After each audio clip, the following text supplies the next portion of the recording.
Are you so broke you came to borrow money? No way, get out of here. When I tried to withdraw $10,000 from the bank, a familiar figure emerged from the back. It was my high school classmate, John. He was standing there, arrogantly crossing his arms. Sorry, but the bank can't lend money to self-employed folks like you. Now, off you go. After waiting for hours at the bank with my daughter Sophie to withdraw some money, we were met with these words. Just as my anger was about to peak, Sophie, standing next to me, whispered softly, "Shall we withdraw our $100 million and shut this place down?" Haha, your daughter seems to have a good sense of humor. And then we proceeded with the withdrawal process in the VIP room. John's face at that moment was shockingly pale. My name is Michael, and I'm 60 years old, running a foundry. Though they've become quite rare, a while back, small foundries like mine were a common sight in the lower parts of the city. For those curious, foundry work involves melting metals like iron and copper, then pouring them into molds to create items like tea kettles, iron pots, flower vases, and skillets. I inherited the factory that my grandfather and father ran, and I've managed to keep it going until today. Now, I've handed over the factory to a certain company and live a relaxed life in a small studio apartment, working there from time to time. Currently, I live alone, but it's not that I'm unmarried. Originally, I got married in my 20s and had a happy life. My wife's name was Anna. She was a woman I met at a mixer that a friend worried about my lack of female encounters, due to my daily toil at the foundry, had invited me to. Back then, I was overwhelmed with the unfamiliar work at the factory, living my days without any spare time. It was also a time when Anna had just graduated from college and started working. We started dining out casually, as a break from work. I remember Anna laughing and saying she felt the same way. Honestly, you weren't exactly my type, but you weren't so bad that I'd say no. I didn't have a reason to refuse, so I kept meeting up. Are you saying that, but actually you like my face? Haha, who knows? That's how Anna would always skillfully change the subject. Was she actually fond of my looks? I still harbored that hope. Anyway, fate is a strange thing. Our first date was at a diner. Strangely enough, after just a few hours together, I was convinced that Anna was my future partner. I managed to secure the next date on that very day.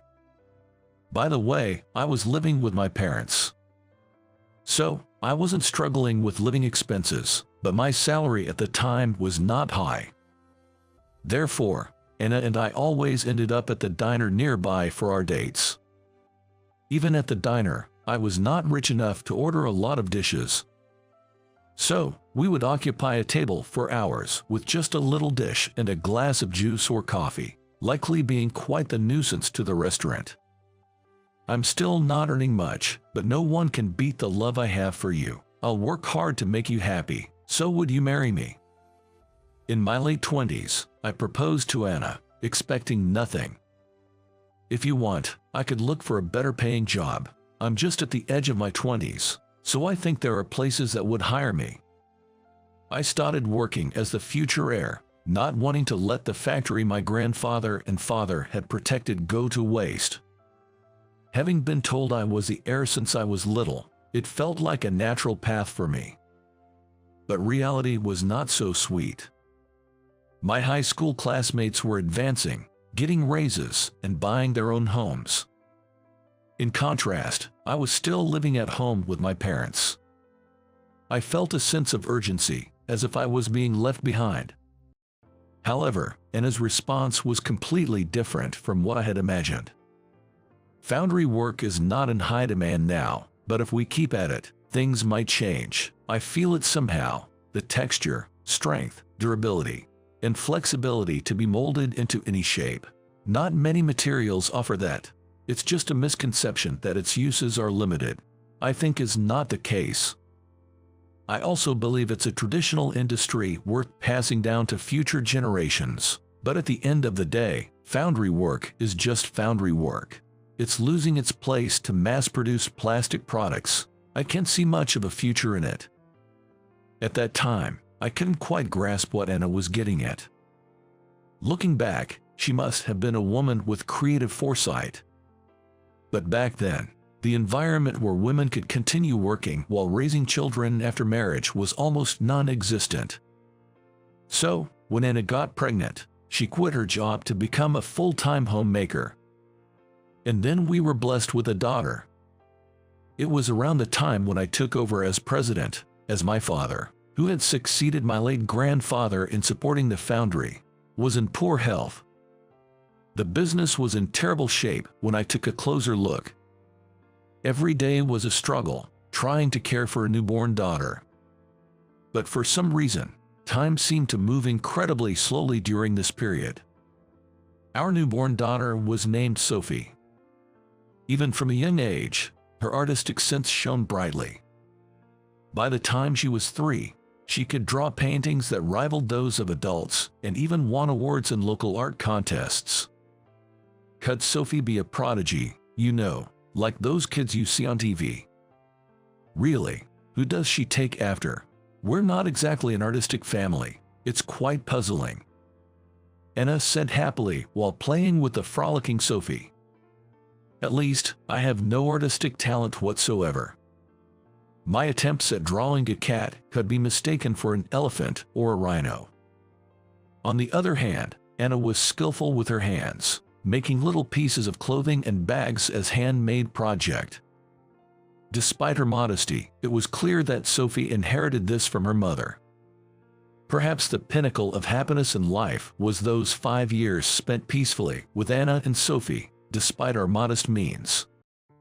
I'm feeling a bit under the weather. I'll go to bed early today, Anna said one day when Sophie turned 5, unusually going to bed early. However, her lethargy didn't improve the next day. Apparently, she had been feeling fatigued for the past 6 months. Rushed to the hospital, she immediately underwent thorough examinations. The results revealed her condition was serious. After a battle with her illness, Anna passed away 6 months later. After Anna's departure, my mind raced through our memories from the moment we met until now, like a fast-forward movie. Before I knew it, tears were streaming down my cheeks. However, Sophie, only 5 at the time, shivered but didn't cry. Mom left me with so much, I'll cherish and nurture it, so it's okay, she said. What did she leave you with? Well, I can't quite explain it, but it's right here. Like her mother, Sophie had a rich sense of emotion. Perhaps there's a connection with her mother that I can't see. Healing from the grief will take time. But at the same time, I decided to look forward to Sophie's future. That became my purpose in life after losing Anna. Once it was just the 2 of us, Sophie started cooking, despite her small stature. Of course, cooking with fire was off limits. With such restrictions, Sophie's creativity led to rapid improvement in her cooking skills. Dad, I stir-fried vegetables and pork for dinner tonight. Did you use the stove? No, I just spread cabbage, mushrooms in a microwave-safe dish, topped it with pork, and microwaved it. The seasoning is just olive oil, salt, and pepper. Since I tore the vegetables by hand, it's totally safe, right? Sophie was not even 10 years old at this time. While kids her age carelessly play without a thought about what's for dinner, Sophie seems to live thoughtfully, always mindful of me. Perhaps unconsciously, Sophie was trying to protect me. But really, it's me who should be protecting Sophie. I'm sorry, Sophie. I've relied too much on frozen foods. I'll make more effort to cook. You should go and play with your friends. It's okay. Mom taught me lots of recipes. If I don't cook, Mom would be sad. Next time, I'll make stew. So please buy a pack of pre-cut potatoes and carrots.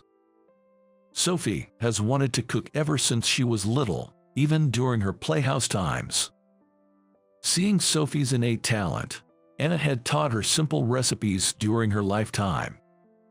Although they were easy dishes made with a microwave, Sophie knew far more recipes than I had imagined.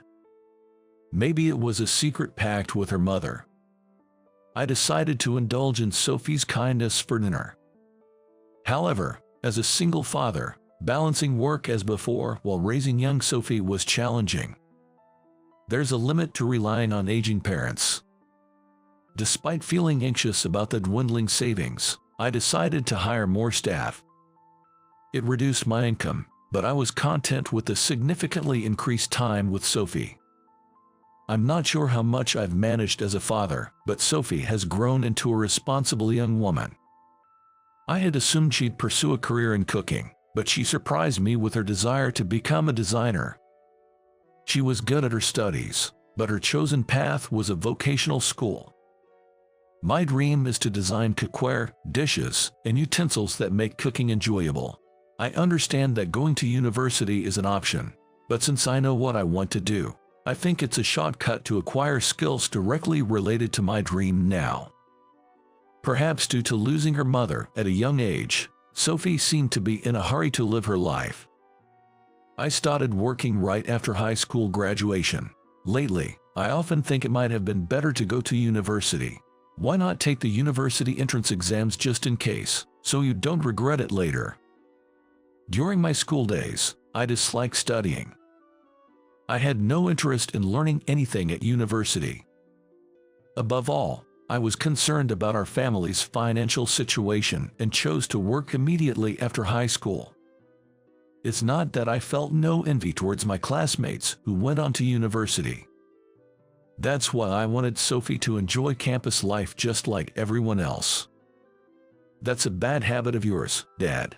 You need to have more faith in the path you've chosen. Whether you succeed or fail has nothing to do with whether you're a college graduate or a high school graduate. I can somehow see the path I should take. I feel somehow drawn to it. I can't quite explain it. With that, Sophie laughed shyly. I had no reason to hold Sophie back. As a member of the art club, Sophie had frequently won top prizes in student art competitions. She was among the top students academically, so she was admitted to a vocational school as a full tuition scholarship student. In this respect, she was indeed a filial daughter, not causing any financial worries. As for my foundry, it was still barely managing, but a significant change occurred around the time Sophie started the specialized school.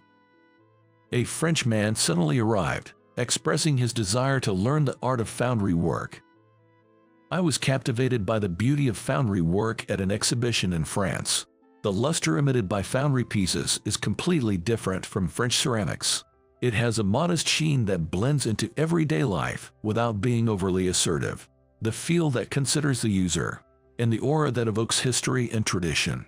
I want to spread the potential of this foundry work to France and the rest of the world. The passionate speaker was Louis, an elite Frenchman in his late 20s. After graduating from the economics department of a university, he worked for a major investment firm. His job involved investing funds raised from investors into companies and projects. Having frequently encountered antiques as part of his investment work, he perceived a future lure in foundry work. Driven by this fascination, he quit his job at the investment firm and contacted me. Why me? He happened to see a local news feature on the internet, that was all. You could just invest in antiques if that's your interest.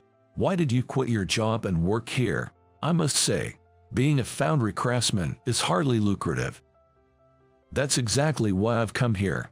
Americans are completely unaware of the value and potential of foundry work. However, I believe it should be spread worldwide, but I shouldn't speak so grandly without being able to do anything myself. So, please teach me the art of foundry work as I'm here to learn. His English, learned in his home country, was far from perfect. Yet, he was determined to work in America to master the art of foundry work. His enthusiasm and confidence, which I could never match, warmed my heart. Taking a chance, I decided to welcome Louis as an apprentice. I thought he'd give up and run back to France soon enough, but Louis was more committed than I'd imagined. He worked tirelessly to master the craft, and within a year, he became quite proficient. While I was pleased to see his progress, something as a father started to bother me. Louis and Sophie were often seen chatting quite familiarly. In my biased view, Frenchmen were the type to hit on women as a form of greeting. And Louis was very handsome.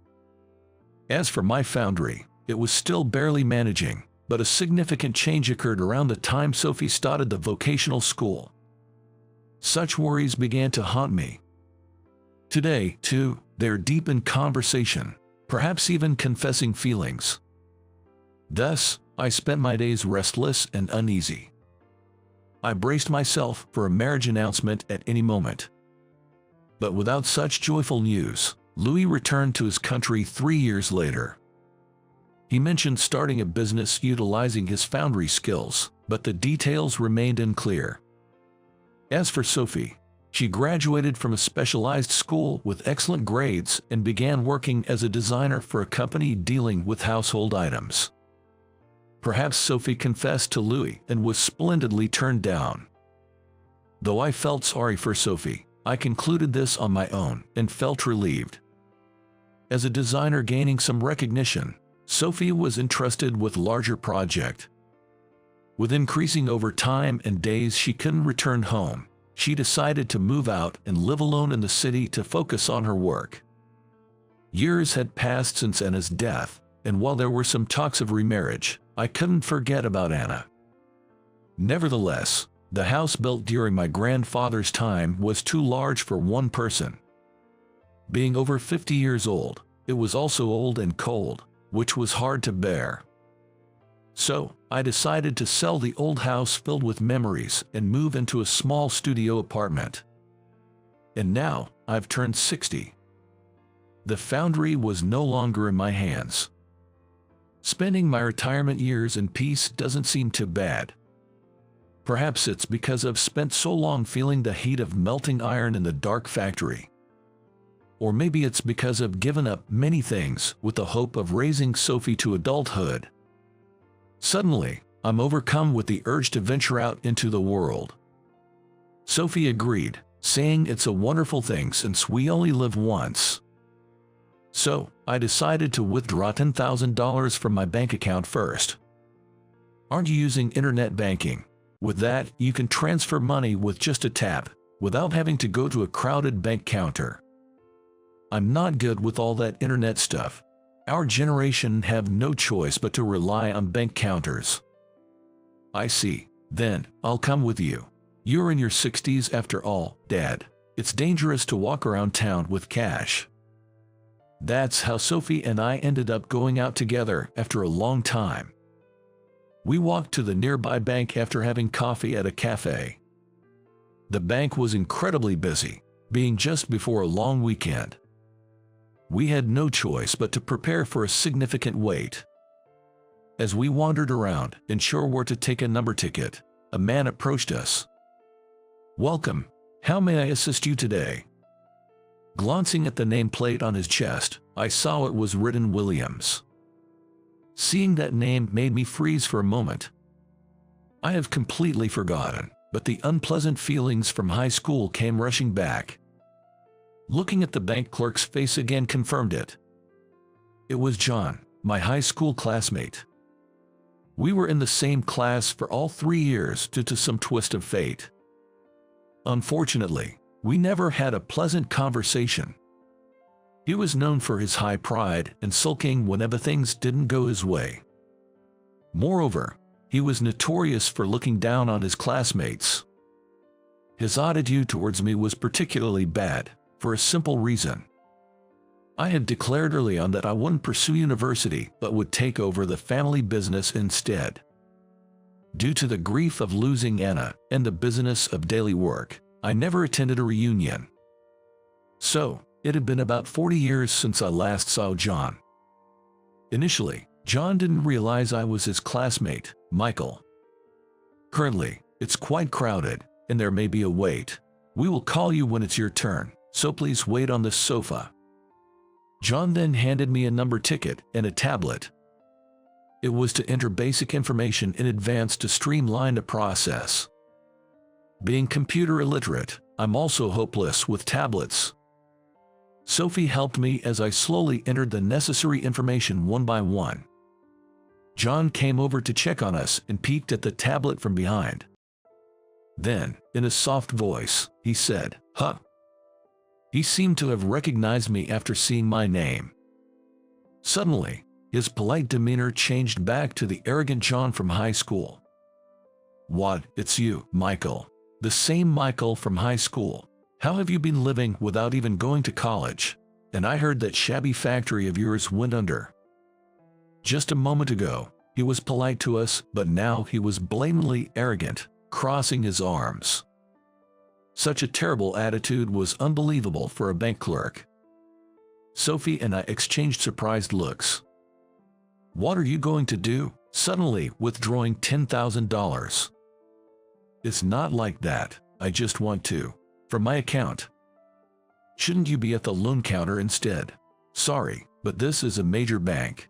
We deal only with large corporate clients. We can't lend a single dime to small-time self-employed people like you."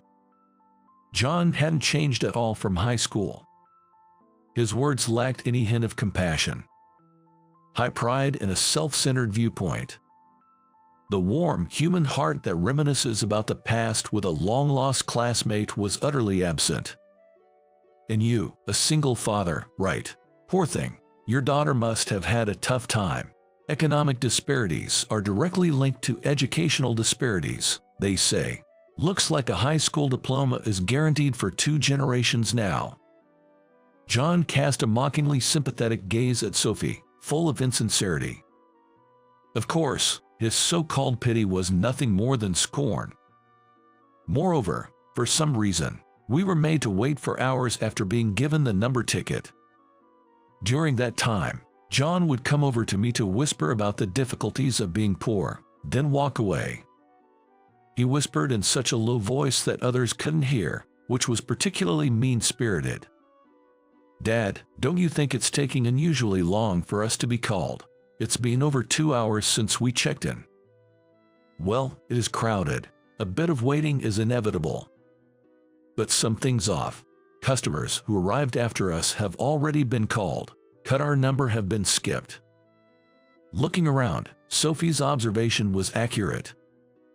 The elderly lady who arrived just after us and sat next to us had completed her business and left in no time.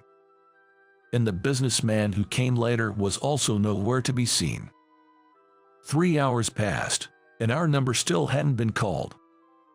My number was 45. But the current number being called on a monitor was 70. Even accounting for some shuffling, it was clear something was amiss. Sophie, having patiently waited, was visibly getting frustrated. "This is definitely strange. I'll go ask someone from the bank." "But John's at the reception." "It's okay, I'll find someone else." As Sophie was looking around, another bank employee happened to pass by. She ran up to him, showed the ticket, and explained the situation. The employee looked puzzled, alternating glances between the ticket and the monitor. Then, in a hurry, he checked the status of number 45 on a computer in the back, only to find it was somehow marked as cancelled. We would have never been called as it stood. Just when we were finally guided to a counter, waiting there was John. He had cancelled our number himself and stubbornly kept an eye on us. "Did you come to borrow money because you're too broke? No chance. Get out." "That's not it. I just want to withdraw my own money." Surrounded by people, I restrained my anger and responded, "Man, you've been a failure since high school. If only you had studied properly and gone to college, none of this would have happened." As John took a deep breath, he blurted out condescendingly, That's just pitiful." I was about to shout, "Enough," at the top of my lungs in anger. Just then, Sophie, standing beside me, stopped me. In a voice that was not loud but low and forceful, she whispered, "Should we withdraw our $100 million and shut this place down?" John seemed puzzled by Sophie's words, apparently unsure of what she meant. He likely never imagined the young woman in front of him could be linked to such an enormous amount as $100 million. With a snicker, John responded, "Haha, your daughter seems to like jokes. Unfortunately, $100 million isn't something you can buy so easily." "Oh, I see. Maybe you meant $1 instead." Sophie, currently thriving as a designer, being mocked as having only $1, despite a respectable job, is absurd. I leaned forward, almost involuntarily. "Enough with." Just as I was about to speak out, I saw the bank's branch manager, Brian, rushing down the stairs in a panic. His forehead was glistening with sweat, indicating his frantic state. He then sat next to John and whispered something into his ear. It appeared he was saying something like, "What have you done? What are you saying to them?" But John remained nonchalantly defiant. "These two are trying to forcibly borrow money from us, making nonsensical claims. At this point, we should sue them for business interference," he retorted. Brian was taken aback by John's words. Regaining his composure, he guided us to the VIP room. John, convinced that Sophie's claim of having $100 million was a complete fabrication, initially roamed around us with an air of ease. However, as he urged us to start the withdrawal process sooner, his demeanor changed as he began to grasp the gravity of his actions. Alex, the head office manager called in due to the emergency, along with Brian, apologized to me and Sophie. They repeatedly pleaded with us to reconsider, asking us to let the matter go as it was. Seeing his superiors earnestly apologizing, John's face turned pale. Unknown to him, Sophie held a corporate account at this branch, separate from her personal account. The $100 million in question was intended for a project next year. John, focused solely on looking down on others, had failed to learn about his customers. Unaware that his branch was conducting significant transactions with Sophie, he recklessly spread falsehoods. Now, let's reveal how Sophie continued to earn such substantial amounts and remain filial. After mastering foundry techniques, Louis returned to France and started a company. His business sold cast iron teapots, kettles, pots, and pans. Louis felt that, although cast iron is durable and long-lasting, its appearance is quite plain and doesn't quite fit with modern times. He believed that to attract people to pick it up, even good products need a certain level of flair. Thus, he engaged Sophie, then a specialized school student, to explore colorful and pop designs. After much trial and error, it seemed they discovered that cast iron's subdued luster paired well with pastel colors. Thus, Sophie came up with the idea for cooking utensils in soft shades of pink, blue, green, and yellow. Utilizing the skills passed down from my grandfather and father, I brought her designs to life. When these products were launched across Europe through Louis' company, their cuteness sparked a massive boom. Sophie quit her long-term job to become a co-manager of Louis' company. As the exclusive designer, Sophie introduced hit products to the world, and my old, small foundry was overwhelmed with orders from around the globe. We reinvested all profits into building a large new factory in a different location to meet the demand. I could have continued as the president of the company, but I too have reached the age of 60. With a desire to live more leisurely, I transferred the entire company to Louis' firm a year later. The cast iron products crafted there soared globally, turning the $100 million into a reality. The sale price of the factory easily exceeded $100 million. The proceeds were partially used to purchase a one-room tower apartment, but a significant portion was allocated to establish funds and organizations to support individuals struggling with the disease that led to Anna's loss. Of course, I still donned my work clothes and stood in the factory to teach cast iron techniques. Despite being busy, I considered treating myself to a luxurious solo trip to Europe as a reward for my hard work. The $10,000 was part of the fund for that purpose. Yet, John misunderstood, assuming my factory had gone bankrupt and I was impoverished. From a young age, Sophie, a dutiful daughter, made decisions regarding cooking, education, and employment, ensuring she didn't burden me. And finally, she completely relieved me of any financial worries. John, unaware of the young woman's influence in front of him, persisted in his unwarranted remarks. As a result, he put the bank in a difficult position. Seeing the genuine efforts of Alex and Brian, I felt a bit sorry for them. It was clear they had their struggles with John's behavior on a regular basis. Normally, we handle large transactions online, so John was unaware, leading to such an incident. Nonetheless, changing treatment based on a 40-year-old perception is absurd. We cannot trust a bank with someone like him. We'll let this go. But on one condition: ensure no more victims like us by properly retraining John. I requested Alex and Brian, calming Sophie before we left the bank. That was unpleasant. We should have just withdrawn the $100 million. You're too kind-hearted. Even after all that, Sophie lamented. It's a waste of time and effort for someone like him, who hasn't grown at all in 40 years. It's almost pitiful, I replied. By 60, one would expect to have mellowed somewhat with various life experiences.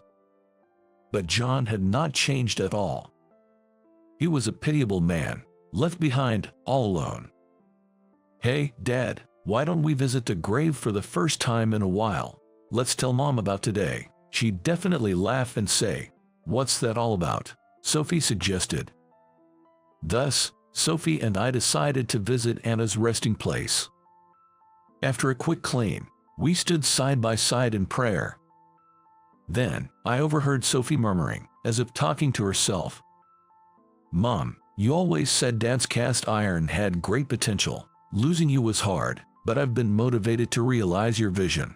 You used to say Dad lacked confidence in his work and couldn't see its future potential. Really, just as you said, dealing with Dad's obliviousness has been challenging, but now, it's okay.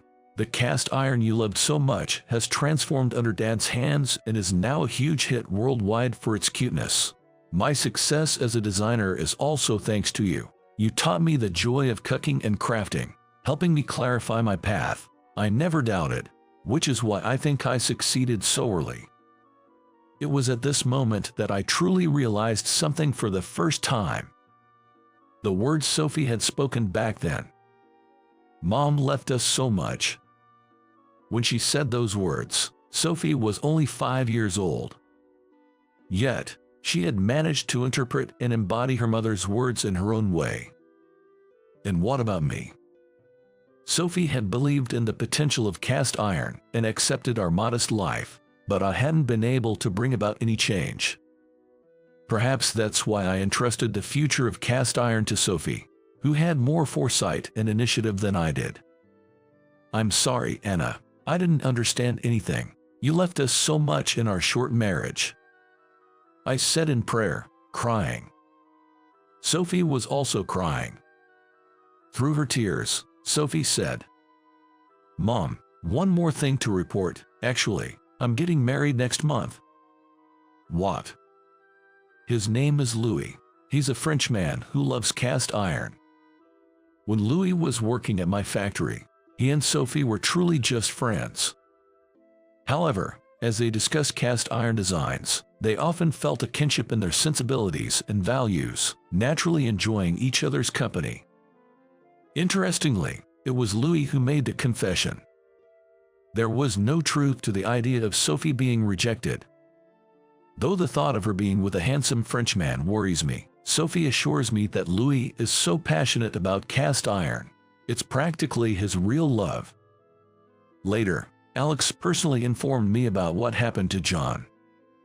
His poor attitude had been discovered in various instances, leading to a stern warning from the upper management.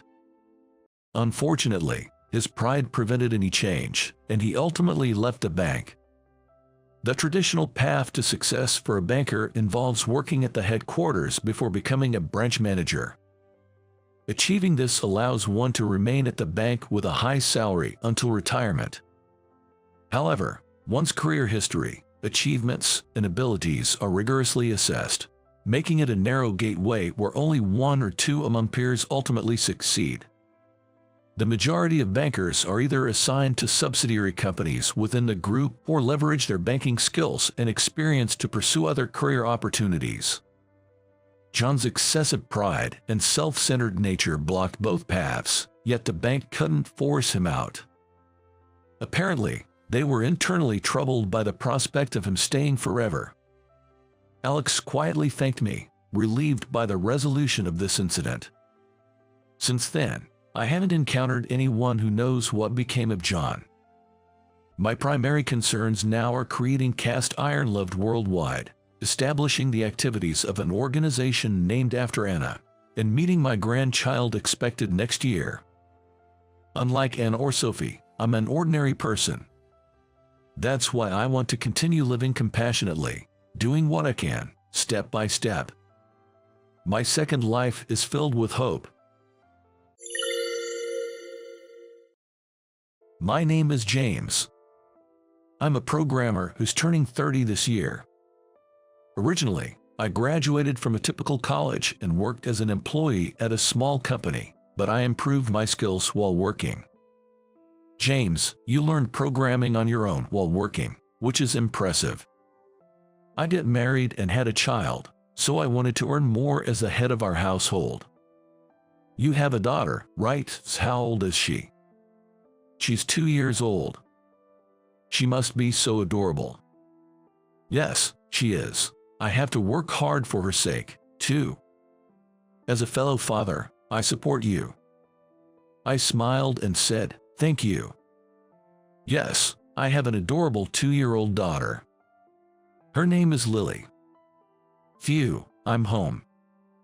Hi, Daddy. Lily ran down the hall to greet me at the entrance. Holding Lily in my arms, I asked, have you had dinner? Not yet, I'm hungry. Although I expected this response, I couldn't help but frown. Lily and I entered the living room. The hands of wall clock were pointing to 10 o'clock at night. I spoke to Emma, my wife, who was sprawled on the sofa. Emma, I told you to feed Lily when I'm working late. It's fine. Lily seems to prefer the meals you make anyway. Emma didn't even try to look at me as she played with her phone.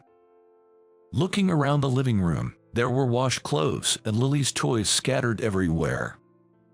You're home while I work. You need to do a little better with the house. I took Lily out for pancakes during the day. Lot of fruits on the pancakes. Took photos with Mommy. Well, that sounds good.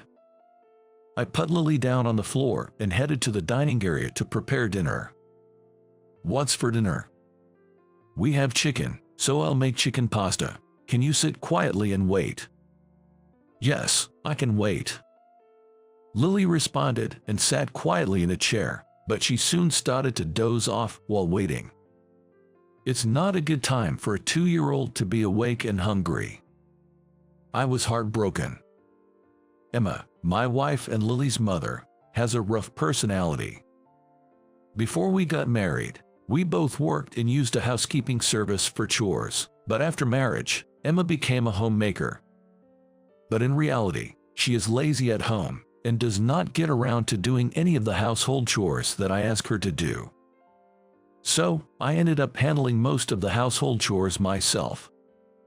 And when it came to our daughter Lily, Emma would sometimes dote on her and other times be quite cold towards her. For example, she might buy a cute dress online for Lily to wear, take a photo, and once she is satisfied, then leaves the rest alone. I never thought she was this kind of woman when we were dating. But I didn't want to make the atmosphere at home worse by confronting Emma about not doing the house chores. Looking at Lily's innocent face as she dozed off, I resolved to work harder as a father. But soon after, an event that would change the fate of our family occurred.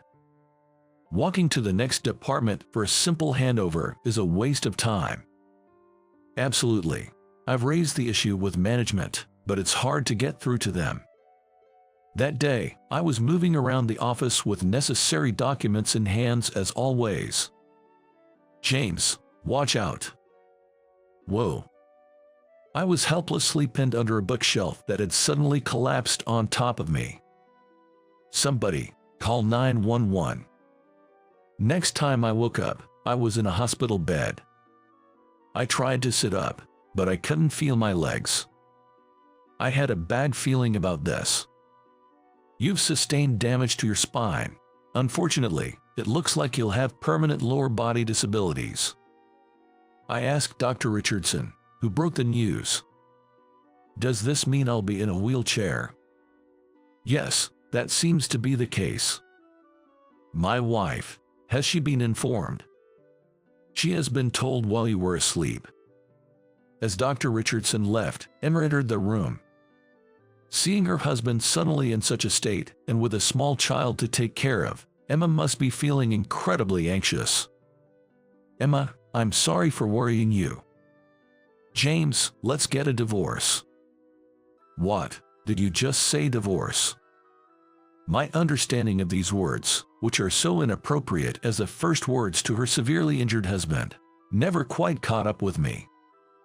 Did your ears get damaged too? I said let's get a divorce. I still couldn't believe what I was hearing. Why, divorce? Well, who needs a husband that requires care? What are you talking about? I married you so I could quit my job and relax, and now, instead of relaxing, I'm supposed to take care of you. No way. I'll try not to be a burden on you. I'm disabled now, so we can get help from the government. But if you're in a wheelchair, you won't be able to work properly, and you'll probably get a pay cut, right? What are you saying? I'm a programmer. Being in a wheelchair won't significantly impact my work. I counted each of Emma's statements. But even as I counted, a calm part of my mind was questioning, what does it matter if I argue with her? Even if Emma retracted her statement, saying, if you're not getting a pay cut, then I won't divorce you, I had already seen her true nature.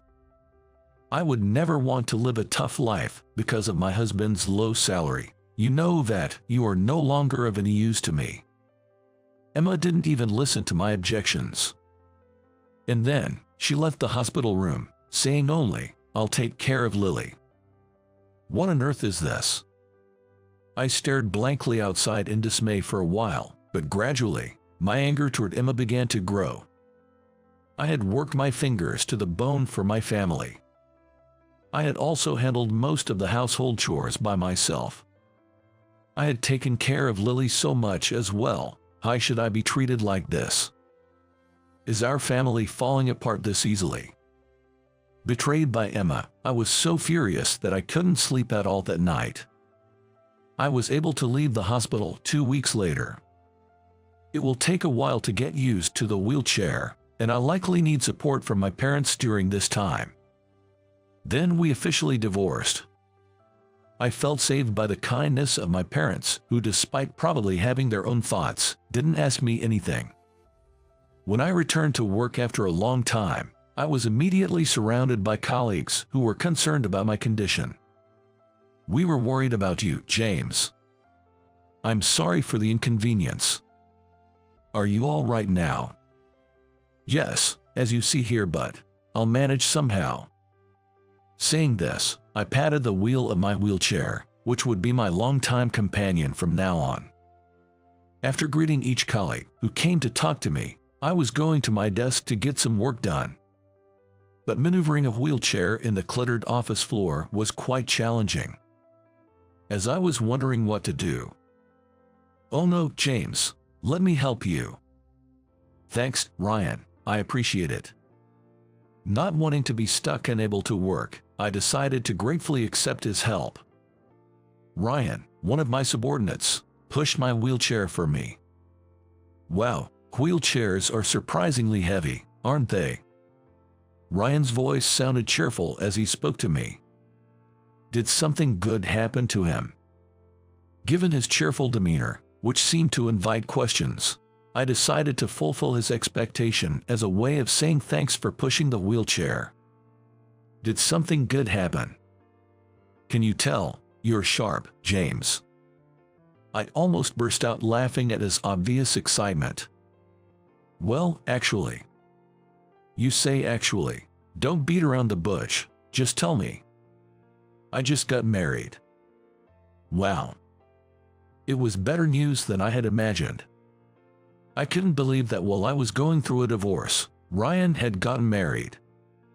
Some tie the knot while others untie the knot, I guess. I was reminded of Emma. My heart ached a bit, but I didn't want to be so petty that I couldn't congratulate Ryan. That's great. Congratulations, Ryan. Thank you so much. What's your wife like? Let me show you a picture, just a sec. This happened just as we reached my desk. Ryan took his hands off the wheelchair and pulled out his phone from his pocket. He was probably going to show me a photo taken with his phone. I leaned in to look at the phone he was holding out to me and was stunned by the shock. The woman in the photo was Emma. She's my wife. I was horrified. Ryan had intentionally shown me the photo. He had approached me just to show me this photo. Knowing that his wife was my ex-wife, I became wary of Ryan, who suddenly seemed to transform into something creepy. What are you trying to do? It's great that I could marry Emma, but honestly, Lily is just in the way. What did you say? James, could you take in Lily? I don't have much affection for her, and Emma wants a child of our own. So I think it's better if Lily is taken care of by you because she is your daughter. Ryan's vileness made me sick. But this made it clear that Lily was not wanted in their household. I didn't want to put Lily through any suffering. My love for my only 2-year-old daughter overcame my anger towards Ryan. Fine. If that's the case, I'll fight to win custody of Lily. That's what I decided. A month later, I went to court to determine the custody. Emma was smirking confidently. She knew how difficult it was for a father to win custody of a young child. But I had prepared for this day. Standing at the witness stand, I said, she would only interact with Lily to take photos for social media likes and comments, neglecting her at all other times. Despite being a stay-at-home mom with time to spare for household duties, she neglected them and carelessly handled Lily's meals. I exposed Emma's character by submitting screenshots of her social media and shopping receipts as evidence. Still, Emma was smiling. She knew that evidence alone was weak. So, I continued. Furthermore, Emma often left 2-year-old Lily alone at home to go out and have fun. I thoroughly traced Emma and Ryan's friends on social media and used their posted photos as evidence. The photos showed Emma and her friends having fun, complete with a date stamp. During that time on a weekday, Lily was left all alone at home. I didn't know how terrible Emma was as a mother until I did the research. As a father, I felt terribly sorry for Lily. Faced with this, Emma paled and retorted, "But you're a paraplegic and can't take care of her. Your salary must have decreased, making life more difficult." My salary has tripled since we parted ways. What? Being immobilized forced me to design my work more efficiently, which increased sales. Of course, it wasn't just my effort. The entire staff rallied to negotiate with upper management and drastically reform our operations to accommodate my wheelchair-bound situation. Besides, I'll be living with my parents, so I'll have their support. They both adore Lily and have offered to help. At this point, Emma had nothing to say, muttering, "I shouldn't have divorced if your salary tripled. How selfish can one person be?" I was beyond angry and just dumbfounded. The court awarded me custody of Lily. In the hallway, I told Emma, "I was too nice before. Despite sensing unfairness, I worked hard on my job and chores for the sake of family. But thanks to your unbelievable behavior, I've finally woken up. Thanks for divorcing me, Emma. Thanks to that, I'm happy now." Emma, unable to respond to my sarcasm, fled. After the trial became public within the company, Ryan found himself without a place there. "Oh, I thought I could do better because you weren't above average and look nice. Too bad. Ryan, let's get a divorce." "What? And you'll just jump to another man? No one would date someone like you, you old hag." "What did you say?" It seems they broke up after that ugly argument. As Ryan had said, after that, no men approached Emma. Even when she made advances, she was continuously rejected with responses like, "Who would date someone like you, you old hag?" "Hey, James, can we get back together? I'll do the chores properly, and I'll take care of Lily too," she pleaded over the phone, crying. So, I told her, "Don't involve me in your life ever again."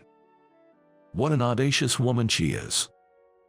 Emma ended up being abandoned by her own parents as well and is now apparently living a miserable, impoverished life. "Daddy, who was on the phone?" "It was a friend from work." As Lily attempted to climb onto my wheelchair, saying up, I carefully lifted her into my arms and headed to the dinner table, where her grandparents were waiting.